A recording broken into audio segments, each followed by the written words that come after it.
¿Qué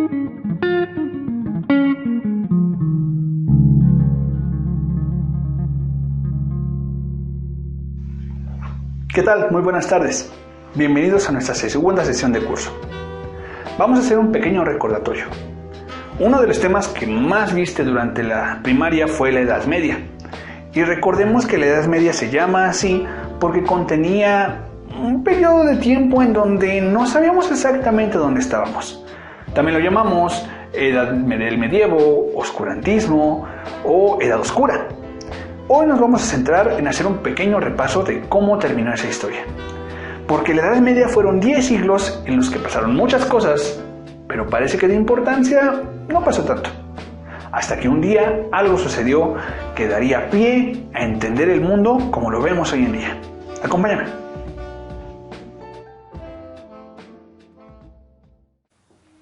Durante la primaria conociste que la Edad Media fue un periodo desde el siglo V hasta el siglo XV, 1000 años en los que parecía no haber progreso más allá del bélico. Eventualmente llegaría a su fin, pero su fin sería distinguido por muchos factores de los cuales vamos a destacar dos: el cambio de la Iglesia Católica y el desaparecimiento del sistema feudal, que nos dio como resultado el surgimiento del arte y con él el Renacimiento. Vamos a tratar de explicar un poco de estos tres. Y vamos a comenzar con el factor más dominante de esa época, la Iglesia Católica.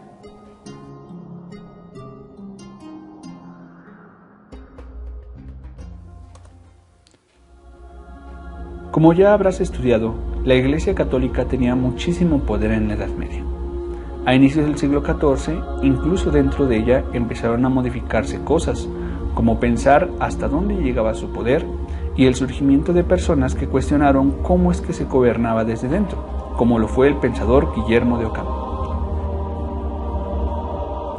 Con la toma de Constantinopla en el año 1453, la injerencia de la Iglesia Católica disminuyó considerablemente en muchas partes del mundo, y esto propició que incluso se llegara a pensar que la religión iba a desaparecer.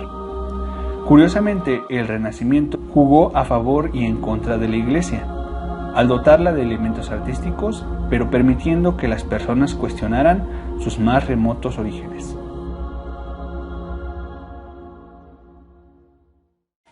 El final de la Edad Feudal. Para el siglo XIV ya era muy notorio que los castillos no eran la forma más conveniente para que las personas vivieran. Las grandes ciudades, en especial las que estaban a la orilla del mar, florecieron en poder e influencia, y surgió una nueva clase de habitante, el comerciante. Estas personas no dependían de un puesto en las cortes reales, sino de la cantidad de dinero que pudieran mover, y no provenían de un linaje real. Por lo tanto, se modificaron las formas en las que las personas obtenían dinero, y de repente había nuevos ricos, que dejaron débiles e inútiles a las personas dentro de los castillos. Finalmente, el arte es lo que le da el nombre al periodo del Renacimiento.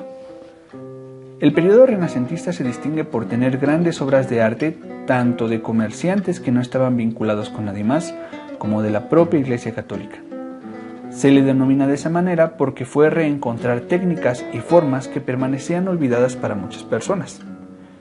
El arte fue consecuencia del aumento de dinero que hubo gracias al comercio, del cambio de perspectiva de cómo se veía la Iglesia y de la caída del sistema feudal. ¿Qué te pareció? Espero que ya esté un poco más clara esta situación del final de la Edad Media y el inicio del Renacimiento.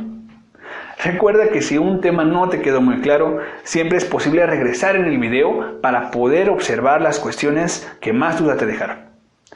En esta ocasión sí voy a requerir que hagas una tarea un poco más larga.